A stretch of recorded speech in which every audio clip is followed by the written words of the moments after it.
আপনি কি কখনো রাতের অন্ধকারে একা বসে নিজের গুনাহের কথা স্মরণ করে কেঁদেছেন? রাসূলুল্লাহ সাল্লাল্লাহু আলাইহি ওয়াসাল্লাম বলেছেন, দুটি চোখকে জাহান্নামের আগুন কখনোই স্পর্শ করতে পারবে না।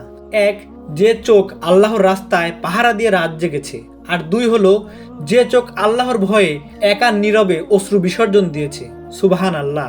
আল্লাহর ভয়ে পড়া আপনার এক ফোঁটা চোখের পানি জাহান্নামের আগুন নিভিয়ে দেওয়ার জন্যই যথেষ্ট। আমাদের নবীজি সাল্লাল্লাহু আলাইহি সাল্লাম উম্মতের জন্য রাত জেগে বেশি কাঁদতেন।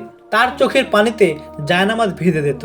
আল্লাহ এমন বান্দাদের সব থেকে বেশি ভালোবাসেন যারা নিজের ভুল বুঝতে পেরে অনুতপ্ত হয়ে কাঁদে।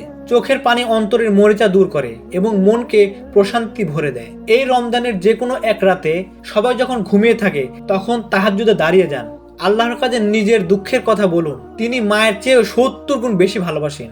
আল্লাহ আমাদের অন্তরকে নরম করে দিন এবং তার ভয়ে কাঁদার তৌফিক দিন। আপনার চোখে কি কখনো আল্লাহর ভয়ে কেঁদেছে? কমেন্টে আলহামদুলিল্লাহ লিখুন।